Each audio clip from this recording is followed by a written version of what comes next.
Hello दोस्तों, कैसे हैं आप सब। राम जी की पाठशाला में आपका बहुत बहुत स्वागत है। संविधान की आज पहली क्लास आपके सामने में लेकर उपस्थित हूं और आज हम सबसे ज़्यादा इंपॉर्टेंट टॉपिक को ही सबसे पहले शुरू कर रहे हैं और उसका भी सबसे इंपॉर्टेंट भाग समानता का अधिकार यानी राइट टू इक्वालिटी, या इसको समानता या समता का अधिकार भी कहा जाता है। आप लोगों को मैंने बोला था कि हम लोग क्लासेस को शुरू करेंगे, वीडियोज़ आपके पास तक पहुँचाऊँगा मैं, तो एक क्रम से हम चीज़ों को नहीं पढ़ेंगे। जो आपकी परीक्षा के लिए ज़रूरी है, जो आपको अंक दिलाएगा, हम उन पर चर्चा करेंगे। जहां आवश्यकता होगी वहां पर विशद व्याख्या भी मैं इसकी कर दूंगा, परंतु जहां कहीं कम बता के काम चलेगा वहां पर कम बताने का प्रयास करूंगा, क्योंकि आपका समय और आपके जो नंबर लाने की प्रवृत्ति है वो ज़्यादा इंपॉर्टेंट हमारे लिए यहाँ पर है। यदि हम बात करें समता या समानता के अधिकार की, तो समता या समानता के अधिकार पर चर्चा करने से पहले हमको मूलाधिकारों पर, मौलिक अधिकारों पर थोड़ा सा प्रकाश डाल लेना जरूरी है, जिसको इंग्लिश में फंडामेंटल राइट्स कहा जाता है। ये बात आपको अपने दिमाग में अच्छे से डाल लेनी है। यदि हम बात करें फंडामेंटल राइट्स की, तो इसको संविधान के भाग 3 में रखा गया है। संविधान के विभिन्न भाग हैं, 25 भाग आज के समय तक माने जाते हैं। मूल संविधान में 22 भाग थे, परंतु इससे कोई विशेष अंतर नहीं पड़ता यहाँ पर 22-25 से। अब जब हम बात कर रहे हैं मौलिक अधिकारों की, मौलिक अधिकार भाग 3 में है, भाग 3 को सुशोभित करते हैं। और अनुच्छेद की अगर बात करें तो अनुच्छेद यानी आर्टिकल 12 से लेकर 35 तक ये पूरा का पूरा भाग विस्तृत है। यहां से निकलने वाला एक एक बिंदु आपके लिए परीक्षा उपयोगी है, आपके लिए एग्जाम के लिए बहुत ज्यादा इंपॉर्टेंट है। कई बार पूछ ले जाता है कि भाग 3 में क्या है, तो आप बोलेंगे मौलिक अधिकार। मौलिक अधिकार किसमें है? भाग 3 में है, अनुच्छेद 12 से 35 तक है। परंतु और भी चीजें पूछ ली जाती हैं कि भारत का मैग्ना कार्टा किसे कहा जाता है, तो भारत का मैग्ना कार्टा कहा जाता है संविधान के भाग 3 को, जिसमें मौलिक अधिकार है। मैग्ना कार्टा का अर्थ क्या निकलता है? मैग्ना कार्टा का अर्थ निकलता है आपका अधिकार पत्र। एक बार आप चाहें तो आप इसका स्क्रीनशॉट ले सकते हैं, ठीक है। समता या समानता के अधिकार पर जाने से पहले कुछ चीजें मैं आपको बता देता हूं जो परीक्षा उपयोगी भी हैं और आपको समझ लेना भी उनको बहुत ज्यादा जरूरी है। ये आप यहां पर बात ध्यान रखिए कि जो भारत का मैग्ना कार्टा, क्योंकि जो मूलाधिकारों की जो मुख्य भावना आई है वो ब्रिटेन से चलकर आई है, और वहां पर मूलाधिकारों जैसा ही कुछ है जिसको मैग्ना कार्टा कहा जाता है, अधिकार पत्र कहा जाता है। तो उसी तरह से भारत का अधिकार पत्र भाग 3 है, मैग्ना कार्टा है। ये बात आपको ध्यान रखनी है। एक चीज और भी इसमें बहुत ज्यादा जरूरी है, जो ये मूलाधिकार है, क्या कहा जाता है? मूलाधिकार। मूल या मौलिक, इसमें कोई विशेष अंतर देखने में नहीं आता है। मूल कहिए, मौलिक कहिए, एक ही बात लगभग है, परंतु साधारणतः हम बोलते हैं मूल अधिकार। तो मूल अधिकारों को नैसर्गिक अधिकार भी कहा जाता है, ठीक है। अधिकार मतलब क्या है? अधिकार, राइट्स हैं, मतलब कि कुछ ऐसी परमिशंस हैं जिसको व्यक्ति करेगा, नेचुरली उसको जरूरत भी पड़ेगी उनकी, और उसको वो अधिकार देता है। कौन देता है? संविधान देता है, हमारी विधि देती है, हमारा कानून देता है। और मूलाधिकारों को यदि हम इक्वल टू करें नैसर्गिक अधिकारों के, तो उसमें कोई भी अतिशयोक्ति नहीं है। पूछ भी लेता है कि नैसर्गिक अधिकार क्या है, तो मूलाधिकारों को ही नैसर्गिक अधिकार भी कहते हैं। नैसर्गिक अधिकार का मतलब होता है नेचुरल, यानी कि एक व्यक्ति को, एक मनुष्य को प्रकृति जो जो छूट देती है अपने भीतर करने के लिए कार्य, उसको उठना है, बैठना है, बोलना है, कूदना है, इधर जाना है, उधर जाना है, प्रकृति कभी भी नहीं रोकती है। तो वो सारे अधिकार ही मूलाधिकारों के अंतर्गत आते हैं। जैसे प्रकृति कभी किसी के साथ भेदभाव नहीं करती, प्रकृति किसी के साथ किसी तरह की स्वतंत्रता का भेदभाव नहीं करती, किसी तरह की शिक्षा में, संस्कृति में कोई किसी भी तरह का आचरण कर सकता है, प्रकृति कभी भी भेदभाव नहीं करती। तो वही सारे अधिकार जो एक तरह से प्रकृति द्वारा प्रदत्त हैं, उन्हीं अधिकारों को मूलाधिकार भी कहा जाता है, और भारत के संविधान के भाग 3 में इनको रखा गया है। अगर हम बात करें मूलाधिकार में, इस मूल शब्द की व्याख्या, अधिकार तो राइट्स हैं, राइट्स मतलब कुछ काम करने की आजादी है, ठीक है, स्वतंत्रताएं हैं, एक हक है, अधिकार है। अधिकार का मतलब क्या है? हक है, ओके, उसको करना ही है, उसकी जरूरतें हैं, वो उसको पूरा करेगा, उसमें कोई भी बाध्यता नहीं है, उसको हक है पूरा का पूरा। परंतु जो मूल शब्द है, ये मूल शब्द चहुमुखी विकास हेतु आवश्यक है। क्या मूल का मतलब क्या है? कि जो बेसिक है, जो जड़ से है, जिसकी जरूरत है, जिसकी वजह से चौतरफा विकास होगा मनुष्य का। और वो चौतरफा विकास कैसा है? भौतिक विकास, यानी कि वो दीन दुनिया में जब रहेगा तो उसके पास भौतिक घर, मकान, दुकान, रुपया, पैसा, जमीन, जायदाद, ये वो सब चीजें उसके पास होनी चाहिए, वैसे उसका विकास होना चाहिए। बौद्धिक यानी कि उसकी बुद्धि का, उसकी स्मरण शक्ति का, उसकी चेतना शक्ति का, उसकी तर्क शक्ति का, उसकी और अन्य अन्य मानसिक शक्तियों का विकास होवे, ये भी उसका एक अधिकार है। तीसरा, नैतिक, उसके आचरण में बहुत सुंदरता आए, उसका नैतिक विकास हो, वो सत्य बोले, झूठ न बोले, ईमानदारी का पालन करे, और जितने भी नैतिकता के गुण हैं वो, और साथ में उसका आध्यात्मिक विकास भी होवे। ये चारों के चारों जब एक साथ मिलते हैं तो उनको चहुमुखी विकास कहा जाता है। तो इन्हीं चहुमुखी विकास के लिए आवश्यक जो मूल तत्व हैं, जो मूल अधिकार हैं, जो अधिकार हैं, उनको मूलाधिकार यहां पर कहा जा रहा है। ये बात आपको समझनी चाहिए। यदि हम बात करें कि आप भारतीय संविधान में कोई सा भाग या कुछ ना कुछ अलग अलग देशों के संविधान से प्रभावित होकर लिया गया है, क्योंकि भारत के संविधान को लचीला और कठोर भी बनाना था, और ऐसा भी बनाना था कि वो लॉन्ग लास्टिंग हो, बहुत लंबे समय तक चले, और बहुत लंबे समय तक या बहुत आगे तक चलता ही रहे, उसमें कभी दिक्कत ना हो, उसमें रिजिडिटी भी हो, उसमें फ्लेक्सिबिलिटी भी हो। वो कहीं जगह जहां कठोर होना है वहां कठोर हो जाए, जहां उसको नरम होना है वो वहां पर नरम पड़ जाए। तो एक बहुत बढ़िया संविधान बनाना था। तो संविधान सभा में जो मनीषी लोग थे, विद्वान लोग थे, उन्होंने विश्व भर के संविधानों का अध्ययन किया, और जहां से जो चीज अच्छी लगी उसको वहां से लेके आए, और जहां से लेकर आए उसको संविधान के स्रोत कहा गया। तो इसी प्रकार जो मौलिक अधिकार हैं, मौलिक अधिकारों के का जो स्रोत माना जाता है वो यूएसए का संविधान माना जाता है। USA, United states of America का संविधान माना जाता है। और वहां पर जो बिल ऑफ राइट्स है, यानी कि वहां पे जो फंडामेंटल राइट्स हैं उनको बिल ऑफ राइट्स बोला जा रहा है, वहां से प्रेरित होकर के ही भारतीय संविधान के भाग 3 में मौलिक अधिकारों को जोड़ा गया, ऐड किया गया। ये बात आपको ध्यान रखनी है। बात समझ में आई आपको? अब एक चीज है, ये फंडामेंटल राइट्स संविधान में ये तो पता लग गया हमको कि भाई मूलाधिकार है, नैसर्गिक अधिकार है, नेचर जो अधिकार दे रही है, व्यक्ति के चहुमुखी विकास के लिए आवश्यक है, जरूरी है जिंदगी जीने के लिए, सब कुछ हमको समझ में आ गया। पर फंडामेंटल राइट्स को संविधान की निगाह से कैसे देखा जाए, संविधान की निगाह से क्यों देखा जाए? देखो, आपको एक बात है, यदि किसी देश में कोई व्यक्ति रह रहा है तो उसको वो सारे काम करने से कौन रोक सकता है? दो कंडीशन में वो रोका जा सकता है। या तो उसको गवर्नमेंट ही रोक दे, है ना, गवर्नमेंट नहीं बोलना यहां ठीक रहेगा, यहां पर राज्य बोलना, यानी कि राज्य की परिभाषा आर्टिकल 12 में है। ठीक है, मैं आपको बताऊंगा। राज्य का मतलब जब भी हम संविधान में लेते हैं तो आपको देश से उसको लेना है, कंट्री से लेना है, पूरे नेशन से लेना है। या तो जो केंद्र में जो सरकार बनी हुई है, जो राज्य है, वह राज्य ही उसको रोक दे कि नहीं भाई तुमको ये काम नहीं करने हैं, या कोई व्यक्ति उसके उन मौलिक अधिकारों को बाधित करे। ये बात पूरी की पूरी आपको समझ में आनी चाहिए कि फंडामेंटल राइट्स क्यों हैं, आप मतलब हमारे संविधान में। तो फंडामेंटल राइट्स क्या है? संविधान द्वारा दी गई गारंटी है ना। संविधान क्या कर रहा है? गारंटी दे रहा है कि हर एक व्यक्ति को भेदभाव रहित अधिकार प्राप्त होंगे। यानी कि ये जो भाग 3 है, फंडामेंटल राइट्स है, ये संविधान की तरफ से दी गई हर एक नागरिक को, हर एक मनुष्य को, जो भी उस संविधान के दायरे में आ रहा है, उस व्यक्ति को दी गई एक गारंटी है कि तेरे को तेरे अधिकार बिना भेदभाव के प्राप्त होंगे। तो जिसमें चिंता करने वाली कोई भी बात नहीं है। ये बात आपको समझ में आई? तो एफआर क्या है, फंडामेंटल राइट्स क्या है? संविधान द्वारा दी गई गारंटी है। अब एक बात और इंपॉर्टेंट है, जो मान लिया ये गारंटी संविधान ने दे दी, ठीक है, और व्यक्ति खुश हो रहा है, मजे ले रहा है, अरे यार मेरे को कोई टेंशन ही नहीं है, कॉन्स्टिट्यूशन ने मेरे को छूट दे रखी है, मेरे को दिक्कत क्या है? पर नहीं, कोई आता है मुंह पे ऐसे मतलब हाथ घुमाता हुआ, तुम आज के बाद ये नहीं करोगे, या सरकार कह देती है कि तुम ये काम नहीं करने वाले हो, ठीक है, तो फिर आप क्या करोगे? आप क्या करोगे ऐसी स्थिति में? आप उसको मार भी नहीं सकते, बलिष्ठ आदमी है आपसे, सामाजिक रूप से भी आपसे ताकतवर है, सरकार के सामने तो कोई बोलेगा ही क्या। तो फिर इस गारंटी को कहां लेके घूमे, क्या क्या धरा है इस गारंटी में?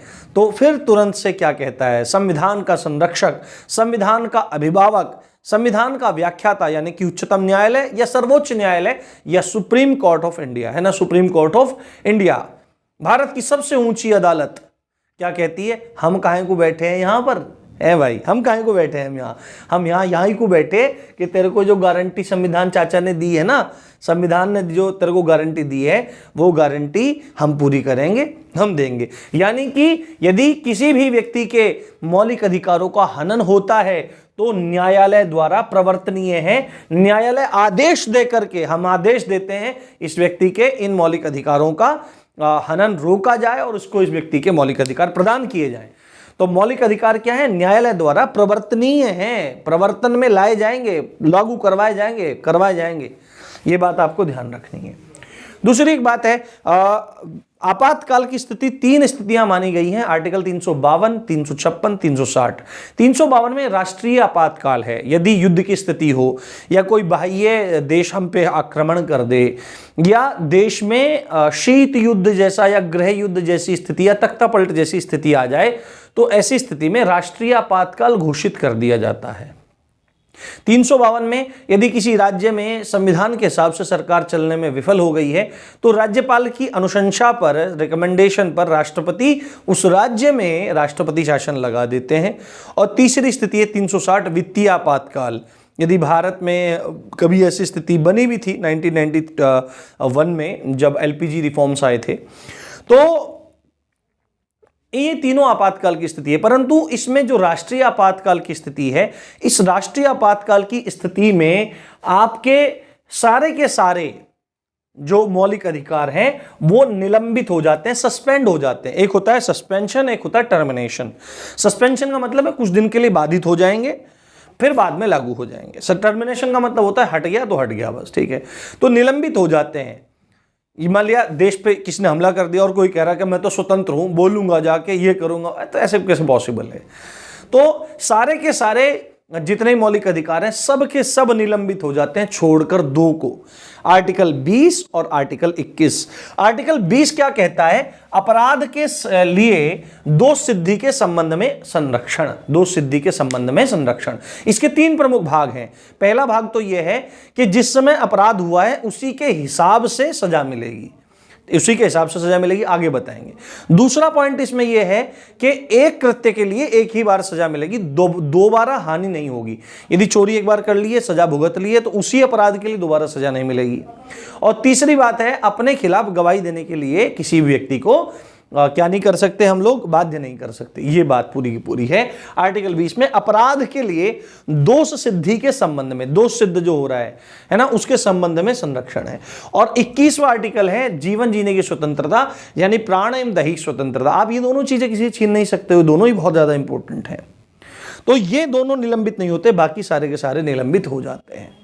अब बात करें कि मौलिक अधिकारों की संख्या कितनी है, तो यदि हम देखें मूल संविधान मतलब जो संविधान 26 नवंबर सन 1949 को हस्ताक्षरित हुआ था और अपनाया गया था संविधान सभा के द्वारा, उसमें मौलिक अधिकारों की संख्या थी 7। परंतु एक मौलिक अधिकार जिसका नंबर होता है आर्टिकल 31 पहले होता था, उसको हटा दिया गया, उसको मौलिक अधिकार की श्रेणी से हटा दिया गया और उसको आर्टिकल 31 के स्थान पर भेज दिया गया संविधान के भाग 12 में और उसके भी अनुच्छेद 300 क में या 300 ए में, जहां पर पहले संपत्ति का अधिकार आपका क्या होता था? संपत्ति का अधिकार आपका एक मौलिक अधिकार होता था, एक फंडामेंटल राइट होता था। परंतु बाद में 44वें संविधान संशोधन द्वारा उसको बदल करके एक कानूनी अधिकार बना दिया गया, क्योंकि लोगों ने इसका बहुत ज्यादा गलत प्रयोग करना शुरू कर दिया था। ये कभी विस्तार से आपको हम बताएंगे। तो पहले कितने थे? 7 थे, अभी वर्तमान में 6 हैं। 7वां कौन सा गायब हो गया? आर्टिकल 31 संपत्ति का अधिकार। अब कहां चला गया है? भाग 12 में, 300 ए में 44वें संविधान संशोधन द्वारा यह चीज हुई। यदि हम बात करें कि मौलिक अधिकार कहां से कहां तक है, तो मैं बता ही चुका हूं 12 से लेकर 35 तक हैं। परंतु जो मुख्य मौलिक अधिकारों की चर्चा है, जो 6 मौलिक अधिकार हैं, वो अनुच्छेद 14 से लेकर 32 तक हैं। तो आप बोलेंगे सर 12-13 का क्या है? तो मैं आपको एक बात बता देता हूं, आर्टिकल जो 12 है वो राज्य की परिभाषा को बताता है। कभी विशेष अलग अलग बताते रहेंगे, आपको वीडियोस बनाते रहेंगे और इन सब चीजों को समझाते रहेंगे। राज्य की परिभाषा, साधारण भाषा में राज्य को हम स्टेट कहते हैं। यूपी हुआ, एमपी हुआ, हरियाणा हुआ, हिमाचल प्रदेश हुआ, आपका और राज्य हुए, बिहार हुआ, तमिलनाडु हुआ, राजस्थान हुआ, पंजाब हुआ, इस तरह राज्य की परिभाषा। परंतु संविधान के मामले में जब भी हम राज्य की चर्चा करते हैं तो वहां पर हमको आर्टिकल 12 को देखना चाहिए, जो राज्य की विभिन्न रूप में परिभाषा देता है। तो राज्य की परिभाषा किसमें है? राज्य की परिभाषा आपकी आर्टिकल 12 में है। तो आर्टिकल 13 क्या है? आर्टिकल 13 एक बहुत जबरदस्त एक हथियार है भारतीय न्यायपालिका के पास। क्या? कि कोई भी कानून यदि बनता है, कोई भी कानून यदि बनता है और वह कानून यदि मौलिक अधिकारों को प्रभावित कर रहा है या उसके प्रभाव को कम कर रहा है, यानी कि या तो उनको बिल्कुल एक किनार कर रहा है, कोई कानून बना दिया जो मौलिक अधिकारों को कह रहा है कि कुछ धता बता रहा है, कुछ नहीं है, वो कानून सब कुछ होगा, मौलिक अधिकार साइड में हट जाएंगे, या मौलिक अधिकारों के प्रभावों को कम कर रहा है, ऐसा कोई कानून बन के तैयार हो गया है संसद से या विधानमंडल से, तो आर्टिकल 13 के तहत सर्वोच्च न्यायालय को यह शक्ति है कि वह न्यायिक समीक्षा करे, जुडिशियल रिव्यू करे कि भाई ये तुमने जो कानून बना दिए हैं ये मौलिक अधिकारों को तो नुकसान नहीं पहुंचा रहे, और यदि ये कानून मौलिक अधिकारों को नुकसान पहुंचा रहे हैं तो ये शून्य होंगे, इनकी कोई भी वैल्यू नहीं होगी। आप कोई भी कानून बना सकते हो जो भी आपको राष्ट्रहित में लगे, परंतु वो कानून मौलिक अधिकारों को प्रभावित करने वाले नहीं होने चाहिए। हैं तो मैं अंडा दे दूंगा। बात आपको समझनी चाहिए। इसी को न्यायिक समीक्षा या न्यायिक पुनरावलोकन कहते हैं। यह आर्टिकल 13 में जिक्र किया गया है। तो अब हम अपने इंपॉर्टेंट टॉपिक की तरफ आगे बढ़ते हैं, जिसका नाम है समानता का अधिकार, और पांचों के पांचों जो 14 से 18 तक विस्तृत है। 14, 15, 16, 17, 18 बहुत इंपॉर्टेंट है, ध्यान से देखते रहिए। समानता का अधिकार, समता भी कह लीजिए, समानता भी कह लीजिए, हालांकि इसमें भी अंतर होता है, परंतु हम साधारण तरह चीजों को समझ रहे हैं। राइट टू इक्वालिटी, यानी कि बराबरी है ना, बराबरी। अगर एक देश में दो नागरिक रह रहे हैं और एक अपने आप को बड़ा दिखा रहा है, दूसरा स्वतः छोटा हो जाएगा, तो ऐसा नहीं चलेगा, ऐसे चीजें नहीं चलती हैं कभी भी। एक बराबरी होनी चाहिए, हर चीज में बराबरी होनी चाहिए। तो बराबरी का हक है, समता का अधिकार या समानता का अधिकार। ये मौलिक अधिकारों में सबसे पहला अधिकार है, जो आर्टिकल 14 से लेकर 18 तक आता है। 14 से लेकर 18 तक 5 आर्टिकल आते हैं और पांचों के पांचों ही अपने आप में बहुत ज्यादा इंपॉर्टेंट है, उनको हमको समझना जरूरी है। सबसे पहले बात करें आर्टिकल 14 की। यहां आप देख रहे हैं आर्टिकल 14 से लेकर 18 तक 5 अनुच्छेद हैं, ये बता चुका हूं। आर्टिकल 14 की हम बात करें तो आर्टिकल 14 क्या कहता है? विधि के समक्ष समानता। विधि के समक्ष समानता, समानता का मतलब बराबरी से आप ले सकते हैं। यहां पर विधि शब्द को समझ लेना जरूरी है। विधि शब्द हिंदी में होता है, लॉ शब्द इंग्लिश में होता है, कानून शब्द उर्दू में होता है। तीनों के एक ही मायने हैं, यानी कि विधि कहिए या कानून कहिए या लॉ कहिए, एक ही बात है। ठीक है, विधि के शासन का ही एक हिस्सा है विधि के समक्ष समानता।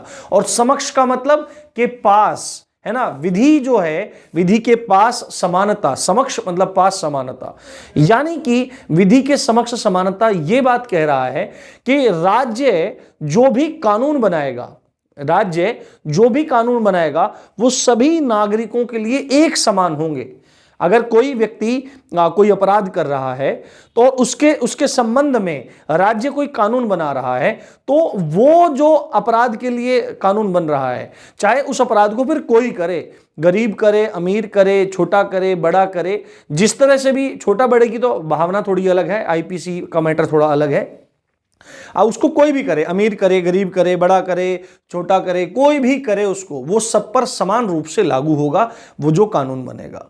ठीक है, यही बात यहीं पर कही जा रही है कि राज्य सभी व्यक्तियों पर सभी व्यक्तियों के लिए है ना, सभी व्यक्तियों के लिए एक समान कानून बनाएगा, सबके लिए एक समान कानून होगा।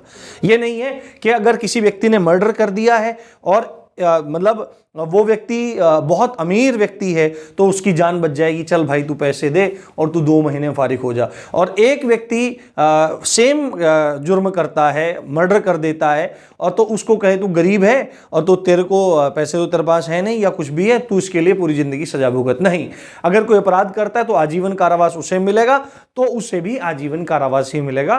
तो हर व्यक्ति के लिए राज्य एक समान कानून बनाएगा और वह कानून सभी पर एक समान रूप से लागू होगा।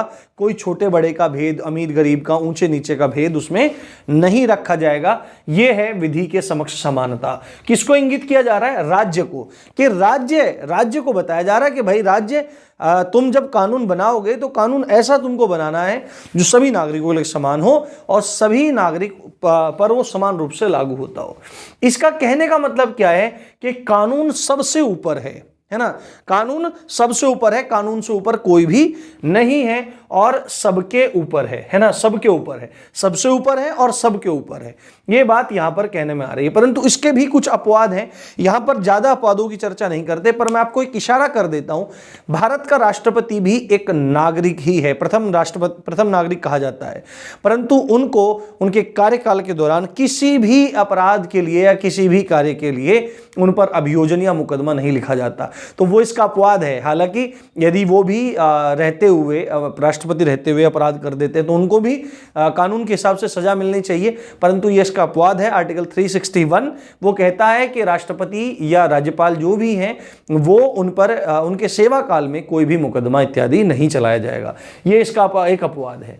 अब बात करते हैं आर्टिकल 15 की। आर्टिकल 15 में क्या कहा जा रहा है कि धर्म, नस्ल होती है ना, नस्ल होती है, भारत में भी अलग अलग नस्ल है। द्रविड़ है, उधर दक्षिण भारत में द्रविड़ नस्ल है। इधर आप पूर्वोत्तर में चले जाइए तो आप देखते हैं कि कुछ मंगोलियन टाइप जो है वो उस तरह की नस्ल है। इधर आर्यन है, इधर तो ये नस्ल हैं, अलग अलग हैं। तो ये मूल वंश कहते हैं इसको। तो नस्ल के आधार पर, मूल वंश के आधार पर, लिंग के आधार पर, धर्म यह है मतलब कि धर्म हिंदू, मुस्लिम, सिख, ईसाई, जैन, पारसी, बौद्ध कोई भी है, इस आधार पर, नस्ल के आधार पर, लिंग के आधार पर, पुरुष हो, महिला हो, नपुंसक हो, कोई भी हो, ठीक है, इसके आधार पर, और जन्म स्थान के आधार पर, जन्म स्थान कि तुम कहां पैदा हुए हो, तो इन आधारों पर भेदभावों का निषेध करता है। कौन सा? आर्टिकल 15 कि भाई किसी भी व्यक्ति का कोई भी धर्म है, इस आधार पर भेद नहीं किया जा सकता। नस्ल क्या है, इस आधार पर भेद नहीं किया जा सकता। उसका लिंग क्या है, इस आधार पर भेद नहीं किया जा सकता। और वह कहां जन्म हुआ है उसका, इस आधार पर भी कोई भेद नहीं किया जा सकता। यह मूल संविधान की भाषा है, परंतु कुछ पुस्तकों में देखने में आता है जाति भी ऐड कर देते हैं, है ना, कि किसी भी जाति के आधार पर भी भेदभाव नहीं किया जा सकता है। यह बात आपको समझनी चाहिए। यहां पे भी लिखा गया है कि राज्य, पहले क्या था इसमें, आर्टिकल 15 में राज्य को संबोधित किया जा रहा था कि राज्य यानी कि तुम जो राज्य है, तुम कुछ भी ऐसा नहीं करोगे जिससे किसी भी व्यक्ति के उपरोक्त आधारों पर क्या हो, उसको कोई भी भेदभाव महसूस हो, किसी भी धर्म के आधार पर उसको कहीं भी भेदभाव महसूस हो। अब यह भेदभाव का निषेध क्यों? किसी भी क्षेत्र में, यानी कि वो किसी भी भोजनालय में बैठ के खाना चाहता है, खा सकता है, आप भेदभाव नहीं करेंगे।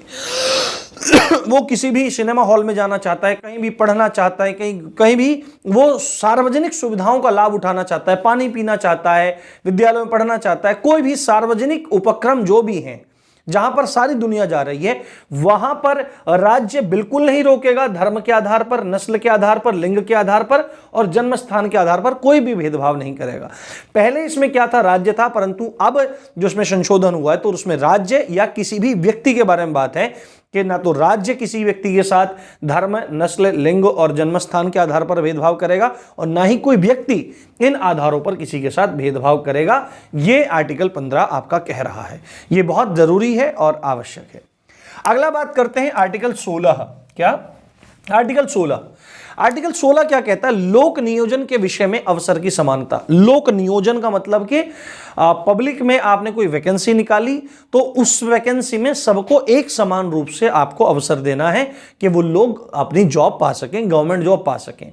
यानी कि राज्य जब किसी भी पद पर नियोजन करना चाहता है या नियुक्ति करना चाहता है, किसी भी पद को भरना चाहता है, तो उस समय सभी नागरिकों को अवसर की समानता देगा, है ना। कोई भी आए, कोई भी आए, किसी भी जाति का, किसी भी धर्म का, किसी भी नस्ल का, किसी भी लिंग का, ये किसी भी तरह से कोई भी व्यक्ति आए, यदि कोई वैकेंसी निकली है तो उस पर चयन प्राप्त करने के लिए कोई भी व्यक्ति को कोई बाध्यता नहीं दी जाएगी, इसको समान अवसर दिया जाएगा। ये बात बोली जा रही है आर्टिकल 16 में। आप इसको ऐसे याद रख सकते हैं कि गवर्नमेंट जॉब के लिए अवसर की समानता, इस तरह से याद रख सकते हैं आप। परंतु इसका एक अपवाद है ओबीसी, एससी और एसटी का आरक्षण, है ना। आप ये देखेंगे कि जब आप ओबीसी, एससी और एसटी को आरक्षण दे रहे हैं तो अनरिजर्व्ड कैटेगरी जो होती है, जिसमें सभी कोई फॉर्म भर सकते हैं, जिसको जनरल कैटेगरी बोला जाता है, उस कैटेगरी में फॉल होने वाले व्यक्तियों के साथ में भेदभाव होता है। क्यों भेदभाव होता है? क्योंकि कहीं ना कहीं उनको मार्क्स बहुत ज़्यादा लाने पड़ते हैं, उनको अटेम्प्ट्स कम दिए जाते हैं और उनसे पैसा भी ज़्यादा लिया जाता है। तो ये अवसर की समानता का जो मौलिक अधिकार है उसका यहाँ पर उल्लंघन हो रहा है। परंतु ये जो ओबीसी, एससी, एसटी का आरक्षण है, इसके भी अन्य कारण हैं, इनकी चर्चा हम कभी बाद में करेंगे। ये गलत सही है, इनके बारे में चर्चा करने का अभी कोई भी मुद्दा नहीं है। और कोई भी जाति या धर्म या कोई घृणित मानसिकता के वश में मैं तो कभी नहीं रहता हूं, तो इनकी बहुत विशद व्याख्या आगे करेंगे कि इनकी आवश्यकता क्या थी और इनको क्यों लागू किया गया। तो अपवाद क्या है लोक नियोजन के विषय में? ये जो ओबीसी, एससी, एसटी का आरक्षण है, क्योंकि आप यदि देखेंगे कि जो सिविल सर्विसेज है, सिविल सर्विसेज में जनरल कैटेगरी में जो बच्चे फॉल होते हैं उनको 6 अटेम्प्ट दिए जाते हैं, है ना। उसके बाद ओबीसी वाले को 9 अटेम्प्ट मिलते हैं और एससी एसटी वालों को अनलिमिटेड अटेम्प्ट मिलते हैं जब तक उनकी एज होती है, ठीक है। ये चीजें हैं, तो ये मतलब अवसर की असमानता को प्रदर्शित करती हैं चीजें। अगला है द मोस्ट इंपोर्टेंट, अस्पृश्यता का अंत। अस्पृश्यता, अ मतलब नहीं, स्पृश्यता मतलब टच करना, है ना। स्पृश्यता मतलब टच के छुआछूत, क्या बोलते हैं? छुआछूत। भारत में इतना बुरा ये मतलब दंश है, आज भी बहुत सारे क्षेत्रों में व्यक्तियों को हेय माना जाता है। ये कहा जाता है भाई तुम तो छूने योग्य नहीं हो, ऐसा नहीं है। जबकि लोग ऊंची जातियों के अभिमान में रह करके उनका खान पान न तो शुद्ध है, न आचरण शुद्ध है, न जीवन में नियम है, न सदाचार है, और बस केवल ढोंग और पाखंड, इसके आडंबर में लोग फंसे हुए हैं। यद्यपि जो पहले व्यवस्था थी, जो आपने कोरोना, अब देखो कोरोना में क्या था, कोरोना में एक दूसरे से लोग बचे। क्यों बचे? क्योंकि शुद्धि का ध्यान रखा कि शुद्धि रहे, किसी दूसरे व्यक्ति का टच ना हो जाए। उसको तो हमने छुआछूत नहीं कहा, वो शुद्धि है जिससे हमारे मन की तो बात अलग है, हमारा शारीरिक स्वास्थ्य बना रहे। इसी तरह की पद्धति कुछ समय मतलब पहले थी और लोग क्या करते थे, शुद्धि का बहुत ज़्यादा ध्यान रखते थे। परंतु उस शुद्धि का ध्यान रखते रखते कब ये चीज़ आपकी सामाजिक कुरीति के रूप में परिणत हो गई, ये चीज़ पता ही नहीं लगी। और इस चीज़ का भरपूर लाभ उठाया किसने? राजनीतिक दलों ने, कि लोगों के बीच में जातिगत विद्रोह खड़ा कर दिया इस चीज़ को ध्यान में रखते हुए। परंतु फिर भी कुछ भी हो, ये बहुत भयंकर एक कुरीति है समाज की, जो संविधान लागू होने के इतने वर्षों बाद भी आज भी भारत के विभिन्न क्षेत्रों में देखने को मिलती है। और एक व्यक्ति दूसरे व्यक्ति को हेय समझता है, उसको स्पर्श नहीं करना चाहता है। ये बात बहुत गलत है। तो इसी चीज का अंत करने के लिए आर्टिकल 17 को लाया गया, छुआछूत का अंत। और छुआछूत का अंत ऐसे ही नहीं हुआ, कहने से नहीं हुआ। यदि कोई व्यक्ति इस प्रकार का कृत्य करता है, छुआछूत का कृत्य करता है, किसी को हेय प्रतीत करवाता है, तो इस छुआछूत के कृत्य को दंडनीय अपराध बनाया गया और कहा गया कि यदि तुम इस काम में लिप्त पाए जाते हो, यदि इसके दोषी आप सिद्ध होते हैं, तो 6 महीने की जेल काटो या 500 रुपए की सजा, 500 रुपए का जुर्माना, और या दोनों ही आप पर लागू हो सकते हैं। और दूसरी बात है, यदि आप इस कृत्य में दोषी पाए गए तो संसद या विधानमंडल के सदस्य के लिए जब भी चुनाव होगा तो आप अयोग्य रहेंगे, आप कभी भी फॉर्म नहीं भर सकते, आप कभी भी नामांकन दर्ज नहीं कर सकते हैं। ये आर्टिकल 17 यहां पर बोल रहा है। अबोलिशन ऑफ अनटचेबिलिटी, ये कहता है आर्टिकल 17, बहुत इंपॉर्टेंट है। अब बात करते हैं आर्टिकल 18, उपाधियों का अंत। आपने देखा होगा कि इतिहास में कि बहुत सारे राजा अपने नाम के सामने भारी भरकम शब्द लगाते थे, ठीक है। अच्छा, आप एक चीज समझ पा रहे हैं, यहां पर विधि के समक्ष समानता, यानी कि 2 आदमी बिल्कुल बराबर खड़े हैं। यहां पर किसी भी व्यक्ति के साथ किसी भी लेवल पर, चाहे कोई ए व्यक्ति है जो बहुत मतलब अपने आप को बहुत ऊंचा मानता है, कुछ भी करता है, ये करता है, और एक बी व्यक्ति है जो किसी भिन्न जात धर्म का है, भिन्न जाति का है, भिन्न लिंग का है, भिन्न जन्मस्थान का है, दोनों एक ही जगह एक ही टेबल पर बैठकर भोजन कर रहे हैं और उसको कोई भी नहीं रोक रहा है, ये भी समानता है। यहां पर क्या है कि समाज के किसी भी तबके का ए व्यक्ति, बी व्यक्ति, सी व्यक्ति किसी इस पोस्ट के लिए बराबर रूप से अप्लाई कर सकते हैं, ये भी समानता है। दो व्यक्ति अपने आप को बड़ा या छोटा ना मानते हुए एक समान व्यवहार करें, ये भी समानता है। और उपाधि, यदि मानो ये व्यक्ति ए है, ये व्यक्ति बी है, इसने अपने नाम के सामने ऐसे बिंदु लगा लिए तो ये उपाधियां लग गई। तो पहले तो इनकी हाइट इतनी थी, पर उपाधि लगाने की वजह से ये बड़ा दिखाई दे रहा है। तो उपाधियां लगते ही कहीं ना कहीं असमानता का भाव प्रदर्शित होने लगता है। तो इसी असमानता को हटाने के लिए उपाधियों का अंत किया गया।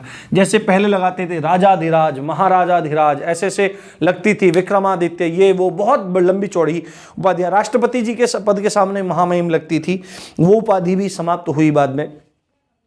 तो उपाधियों का अंत जो हुआ, उपाधियों का अंत हुआ वो आर्टिकल 18 से हुआ। परंतु दो प्रकार से प्राप्त उपाधियों का अंत आज भी नहीं हुआ है। यदि आप सेना में हैं तो सेना के जो पद नाम हैं वो एक तरह से उपाधि है, और वो नाम के सामने, अच्छा उपाधि की एक बात होती है, उपाधि जो होती है वो नाम के सामने हमेशा लिखी जाती है। उपाधि जो होती है वो नाम के पहले लिखी जाती है। तो सेना में जो अधिकारी होते हैं, क्या बोला जाता है, captain Vikram Batra, major Kuldeep Singh Chandpuri, general dash dash dash dash, है ना, ऐसे।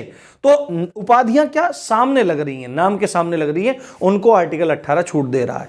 और दूसरी वो उपाधियां आप धारण कर सकते हैं जिनको आप शिक्षा के द्वारा अर्जित कर रहे हैं, है ना। यानी कि आपने एमबीबीएस की पढ़ाई करी, आप डॉक्टर बन गए, आपने लिखा डॉक्टर उमा शंकरी, ऐसे आपने लिख लिया नाम, डॉक्टर अभिनव अग्रवाल, ऐसे आपने लिख लिया, इंजीनियर ये वो, ठीक है, आपने आर्किटेक्ट ये वो, यानी कि जो भी आपकी उपाधि है शिक्षा के द्वारा अर्जित है उसको आप लिख सकते हैं, उसमें कोई दिक्कत आपको नहीं है। ये बात है। आपने एक चीज देखी होगी, यदि आपने किसी आईएएस अधिकारी का देखा होगा लेटर, है ना, या कोई भी चीज देखी होगी, तो पूरा लेटर लिखा रहेगा, यहां पर आईएएस अधिकारी का नाम लिखा रहेगा और नीचे लिखा रहता है आईएएस, है ना, या आईपीएस। आपने अगर जिलाधिकारी आवास या एसएसपी आवास देखा होगा तो ऊपर नाम रहता है, नीचे लिखा रहता है आईएएस या आईपीएस, नीचे रहता है, नाम के सामने नहीं रहता कभी भी। तो उसका कारण यही है कि वह उपाधि नहीं है, एक अपॉइंटमेंट है जो उस व्यक्ति को दिया गया है एक जिम्मेदारी को संभालने के लिए। यह बात आपको समझनी चाहिए। दूसरी बात है, यदि कोई व्यक्ति को, भारत के किसी नागरिक को कोई दूसरा देश कहने लगे कि हम आपको उपाधि देना चाहते हैं, आपको कोई सम्मान देना चाहते हैं, तो आप उपाधि धारण कर सकते हैं, जाकर उस देश से ले सकते हैं उपाधि, परंतु आपको राष्ट्रपति की पूर्वानुमति लेनी पड़ेगी, राष्ट्रपति की परमिशन लेनी पड़ेगी कि साहब मैं जाकर के उपाधि ले लूं। यदि वो कहते हैं हाँ ले लो तो आप ले सकते हैं, अन्यथा आप नहीं ले सकते, और फिर भी लेके आ जाते हैं तो आप आर्टिकल 18 का उल्लंघन करते हैं और ये आपके लिए बहुत ज्यादा खतरनाक हो जाएगा। अब आप एक बात बोलेंगे कि सर ये तो बात हो गई आपकी सेना वाली, शिक्षा द्वारा उपाधि जो अर्जित हैं, अब हम भारत रत्न भी तो देते हैं, आप पद्मश्री भी तो देते हैं, पद्म भूषण भी तो देते हैं, पद्म विभूषण भी तो देते हैं, परमवीर चक्र भी तो देते हैं, हम वीर चक्र भी तो देते हैं, महावीर चक्र भी तो देते हैं, हम शौर्य, अशोक, कीर्ति चक्र भी तो देते हैं, और वो नाम के सामने ही लिखा जाता है। जैसे भारत रत्न श्रीमान अटल बिहारी वाजपेयी, है ना, नाम के सामने उस उपाधि को लिखा जाता है। तो वो उपाधियों को दी जाने की छूट जो है, चाहे वो नागरिक सम्मान हो, चाहे वो सैन्य सम्मान हो, वो आर्टिकल 18 के अंतर्गत ही दिए जाते हैं और राष्ट्रपति द्वारा प्रदत्त होते हैं, आपको पता है ये। तो राष्ट्रपति की अनुशंसा से, उनकी प्रसन्नता से, उनकी अनुमति से, उनकी आज्ञा से, उनके द्वारा दिए जाते हैं, तो कोई भी दिक्कत इसमें नहीं होती है। तो अब तक हमने समता और समानता के अधिकार को बहुत ढंग से पढ़ा, उम्मीद कर रहा हूं आपको समझ में आया होगा। इसी अच्छी बात के साथ आप देख रहे थे राम जी की पाठशाला। मैं हूं राम भारद्वाज। जय हिंद, जय भारत।